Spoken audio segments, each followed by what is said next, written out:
यात्मदा यस्य विश्वोपासते प्रशिशं यस्य देवः यस्य छायामृतं यस्य मृत्युः कस्मै देवाय हविषा विदेम। तू है आत्मज्ञान बलदाता सुयस विज जन गाते हैं।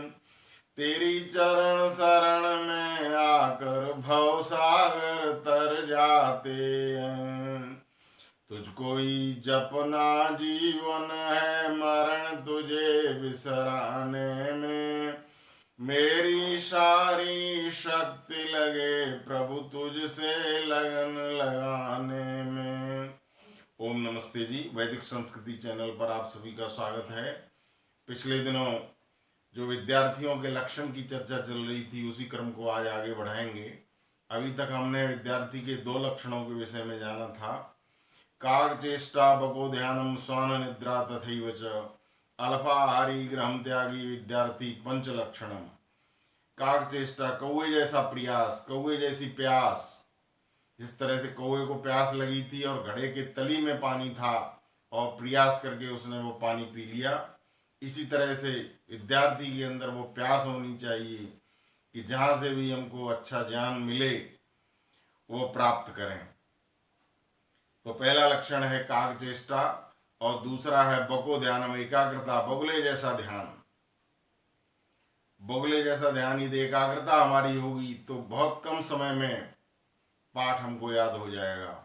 नहीं तो पुस्तक का पन्ना खुला रहेगा और आपका मन कहीं दूसरी जगह रहेगा। इसलिए दूसरा लक्षण बताया गया बगुले जैसा ध्यान। काग चेष्टा बको ध्यानम श्वान निद्रा। आज का जो विषय है वो श्वान निद्रा, यानी कुत्ते जैसी नींद। और नींद भी आपको बता दें 3 प्रकार की नींद होती है।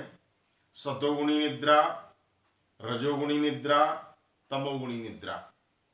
जो सतोगुणी निद्रा होती है वो कुत्ते जैसी नींद होती है। पूरी निद्रा भी हम ले लेते हैं और चैतन्य भी इतने रहते हैं कि कोई पास से यदि निकल जाए तो जाग जाते हैं।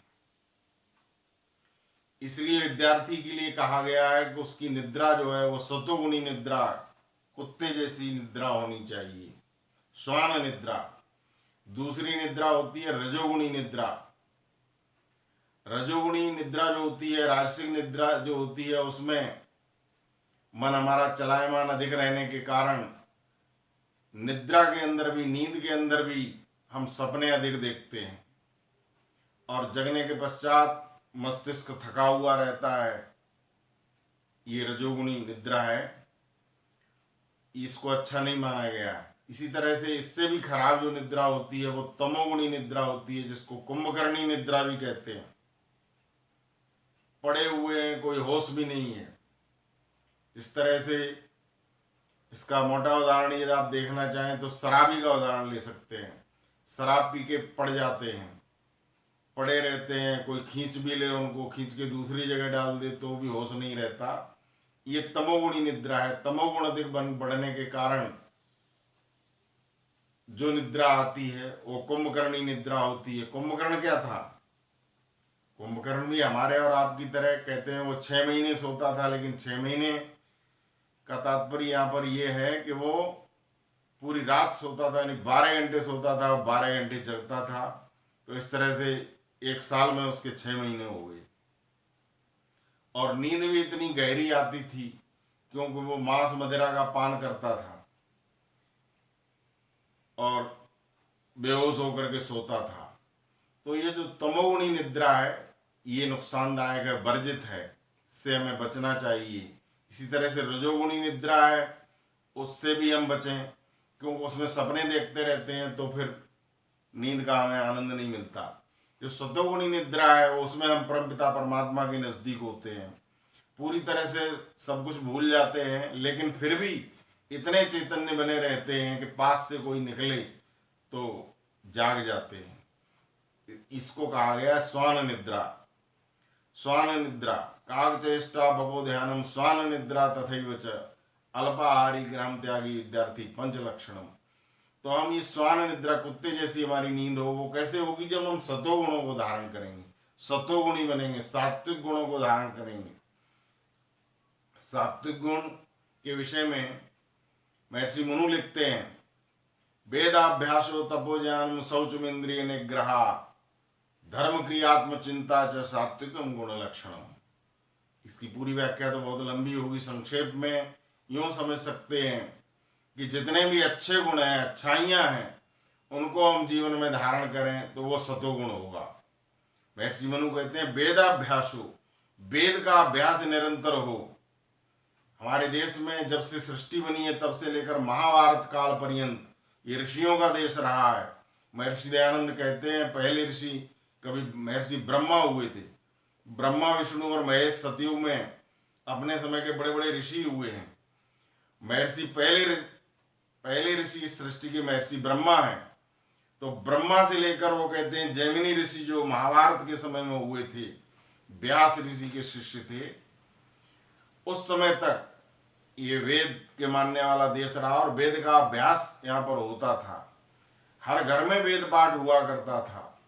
बाद में तो हम वेद को भूल गए, अनेक मत मतांतर इस देश में चल गए।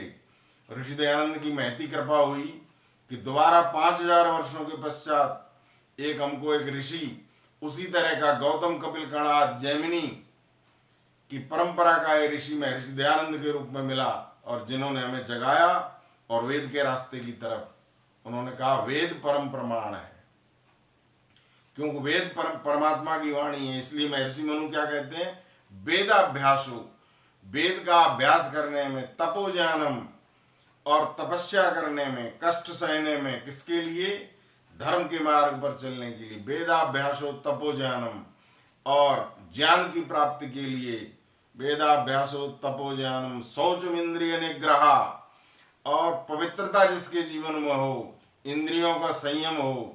वेदाभ्यासो तपोज्ञानम शौचम इंद्रिय निग्रह धर्म क्रियात्म चिंता च सात्विकम गुण लक्षणम। महर्षि मनु सतोगुणी व्यक्ति के लक्षण बताते हैं कि ये गुण जिसमें हो वो सात्विक गुण वाला व्यक्ति होगा। तो अगला लक्षण वो बताते हैं धर्म क्रिया, धर्म के मार्ग पर चलने वाला, धर्म क्रियात्म चिंता च, आत्मा और परमात्मा का चिंतन करने वाला, सात्विकम गुण लक्षणम, ये सतोगुणी व्यक्ति के लक्षण होते हैं। तो जिसमें सतोगुण की मात्रा अधिक होगी, जो सतोगुणी व्यक्ति होगा उसको निद्रा अच्छी आएगी, स्वान निद्रा, नींद गहरी भी होगी। संसार के उसका मन जो है वो सोते समय संसार में यानी सपनों में नहीं रहेगा और पूरी तरह आराम की स्थिति में होगा और जगने पर उसको लगेगा कि एकदम तरोताजा, जैसे परमात्मा की गोद में से बाहर आना। तो ये जो है वो इस प्रकार की निद्रा जो है वो हमको लेनी चाहिए और ये सतोगुणी निद्रा होती है। इसी की तरफ संकेत है स्वान निद्रा का, स्वान निद्रा। और दूसरी रजोगुणी निद्रा है जिसमें हम सपने देखते रहते हैं, मस्तिष्क थक जाता है, उसका कोई अर्थ नहीं है। सोते समय भी शरीर जरूर शिथिल पड़ा हुआ है लेकिन मन इधर उधर भाग रहा है, वो रजोगुणी निद्रा है, उससे भी हमें बचना चाहिए। और तीसरे प्रकार की जो तमोगुणी, जब हम पतित अधिक हो जाते हैं, ज़्यादा पतित हो जाते हैं तो एकदम तमोगुणी निद्रा हमको घेर लेती है और हम कहीं गिर पड़ते हैं, जैसे शराबी का उदाहरण दिया, उस प्रकार की निद्रा से हमको सदैव बचना चाहिए। सतोगुणी निद्रा, महर्षि दयानंद सरस्वती जीवन में उन्होंने बहुत काम किया, लंबी लंबी समाधि के अलावा वो कार्य बहुत किया करते थे। रात के 10 बजे तक, 11 बजे तक, 12 बजे तक कई बार शास्त्रार्थ भी होते थे। वैसे उनका नियम था 10 बजे के लगभग वो सो जाया करते थे और प्रातःकाल 2:30-3 बजे उठ जाते थे। उठ करके 3 घंटे ईश्वर की उपासना तो नित्य किया करते थे, कभी कभी तो वो लंबी लंबी उपासना करते थे। तो मैं बता रहा था कि रात को 10 बजे सो करके और 2:30 बजे उठ जाना, ये क्या, सतोगुणी निद्रा से उनकी सारी थकान दूर हो जाती थी।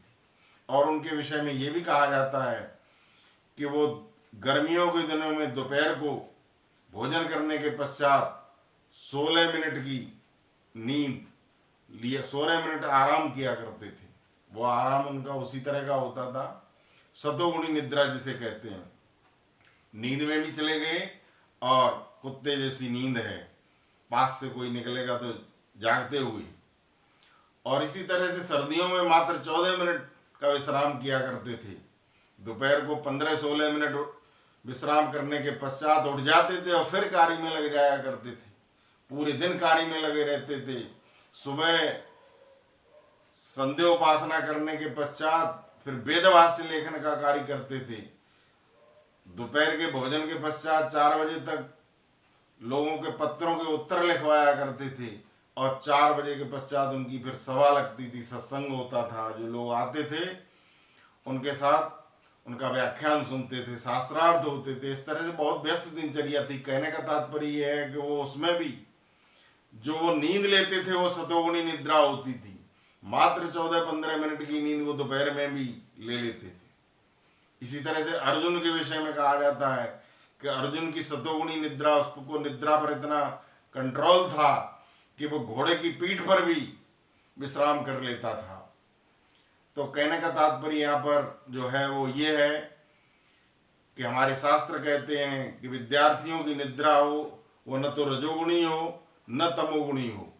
रजोगुणी निद्रा होगी तो आप थकान महसूस करेंगे, मस्तिष्क आपका थका रहेगा, पढ़ने में मन नहीं लगेगा। और तमोगुणी निद्रा होगी तो तमोगुण तो वैसे ही वर्जित है, तमोगुण तो गड्ढे में ले जाने वाला होता है। उस प्रकार की निद्रा से हमको बचना है। अच्छे गुणों को धारण करके और सतोगुणी निद्रा को हम प्राप्त करें। हम नींद में भी हों और इतने सावचेत, इतने चैतन्य रहें कि पास से कोई निकले तो पता भी चल जाए। इसको स्वान निद्रा कहा गया। विद्यार्थियों में ये लक्षण होना चाहिए। तीसरा लक्षण है। इसी तरह से आगे के दो लक्षणों की चर्चा अगले अंक में करेंगे। इसी के साथ मैं अपनी वाणी को विराम देता हूँ। ओम शम।